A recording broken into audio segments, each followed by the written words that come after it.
Welcome to office zone. আজকে আপনাদের MS এক্সেলের একটি গুরুত্বপূর্ণ ট্রিক শেখাবো। ট্রিক্সটি হলো, দেখেন আমার এখানে অল্প ডাটা আছে।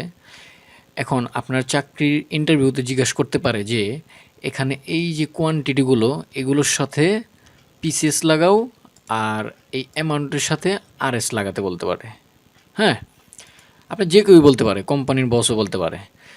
এখন আপনাকে 5 মিনিটে জিনিসটা করতে দিল, এখানে তো অল্প আছে, আপনার কিন্তু তখন হাজার হাজার থাকতে পারে।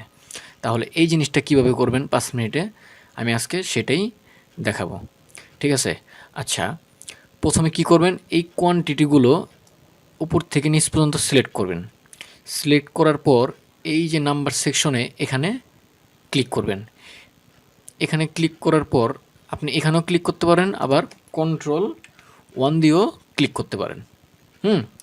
ক্লিক করার পর এই যে কাস্টম আছে না, এই কাস্টমে যাবেন। কাস্টমে যে এই জেনারেলটা কেটে আপনি এখানে লিখবেন, প্রথমে 0 দিবেন। 0 দেওয়ার পর একটা স্পেস দেওয়ার পর ডাবল ইনভার্টেড কমা দিবেন। ডাবল ইনভার্টেড কমা দিয়ে এখানে লিখবেন পিসিএস। যেহেতু পিসিএস লাগাতে চাচ্ছি, আপনি মানে যে কোনোটা লাগাতে পারেন, সমস্যা নেই, এটা আপনার ব্যাপার।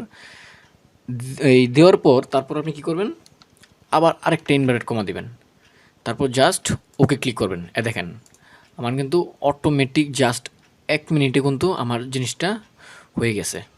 এখন আবার বলল যে এই অ্যামাউন্টের দিকে টোটাল মানে ফার্স্ট টু লাস্টগুলো আরএস লাগাতে। তো কী করবেন, সেমভাবে পুরোটা প্রথম থেকে শেষ পর্যন্ত সিলেক্ট করবেন। সিলেক্ট করার পর Ctrl+1 দিবেন। Ctrl+1 দেওয়ার পর আবার সেই কাস্টমেই যাবেন। কাস্টমে যাওয়ার পর জেনারেলটা কেটে দিবেন। জেনারেলটা কেটে দেওয়ার পর প্রথমে ডাবল ইনভার্টেড কমা দিবেন। ডাবল ইনভার্টেড কমা দেওয়ার পর এখন আপনি কী লিখবেন, আর এস, তাই না? আর এস দেওয়ার পর একটা ফুল স্টপ দিবেন। ফুল স্টপ দেওয়ার পর একটা স্পেস দিবেন। স্পেস দেওয়ার পর আরেকটা ডাবল ইনভার্টেড কমা দিবেন এবং সাথে 0 দিবেন। এখন জাস্ট ওকে ক্লিক করেন। দেখেন আমার কিন্তু সবগুলোর সাথে কিন্তু আরএস লাগানো হয়ে গেছে। তো এইভাবে করে কিন্তু আপনি জিনিসগুলো জাস্ট মিনিটে কিন্তু করতে পারবেন। তো ভিডিওটি যদি ভালো লেগে থাকে অবশ্যই সাবস্ক্রাইব এবং লাইক দিয়ে পাশে থাকবেন। ভিডিও আজ এ পর্যন্তই। সবাই ভালো থাকবেন। আল্লাহ হাফেজ।